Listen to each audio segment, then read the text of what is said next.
posted, May 24, 2018, 6 hours 44 minutes and 11 seconds PM MDTCLEVELAND. Cavaliers coach Tyronn Lue was answering a question about Boston's defense on LeBron James during a teleconference when he tripped the security system at his home. A piercing alarm sounded. Lue said Thursday as he punched in a code to silence the screaming siren. While Lue and his home were clearly safe, and the lighthearted moment passed quickly, it was also symbolic of Cleveland's urgent situation.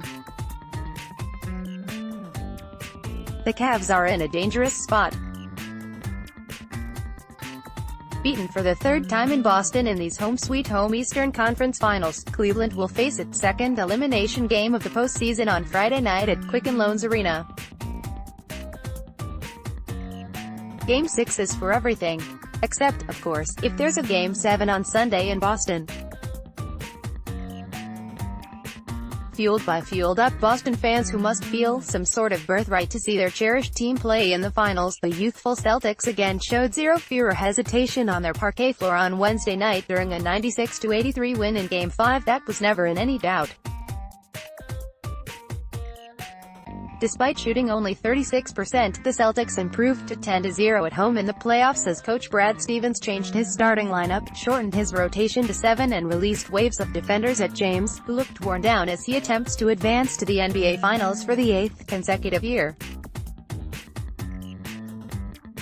Lue noticed early in Game 5 that James was dragging, but he's confident the 33-year-old, who was chosen All-NBA First Team for a record 12th time, will be ready to save his season and prolong what could be his final games with the Cavs. "I know he'll be ready to play Game 6, so fatigue won't be a problem and an issue," Lue said. "I'm pretty sure a lot of guys are tired during this stretch of the year. If I had to pick one guy and choose one guy to prevail, it would be LeBron.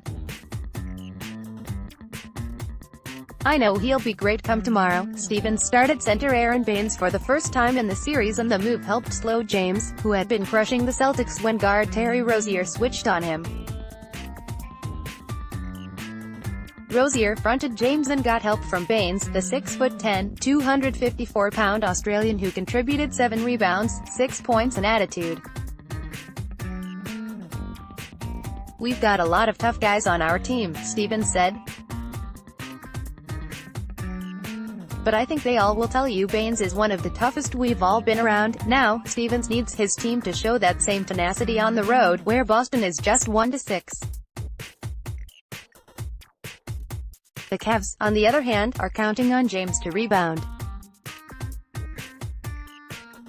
He pushed as hard as he could in Game 5, but for one of the only times in what has been a transcendent 13th postseason, he couldn't summon greatness. He didn't have his usual burst. He bent at the waist grabbing his shorts, his breathing labored. During timeouts, he wiped sweat and perhaps some frustration from his forehead.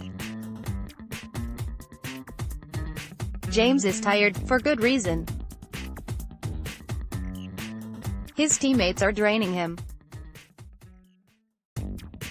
Once again, James, who will play in his 99th game this season Friday, didn't get nearly enough help from Cleveland's other starters, and Lue didn't do him any favors, either.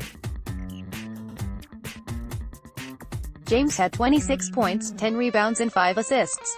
Solid, but subpar by his standards, and he committed 6 turnovers and missed some makeable layups.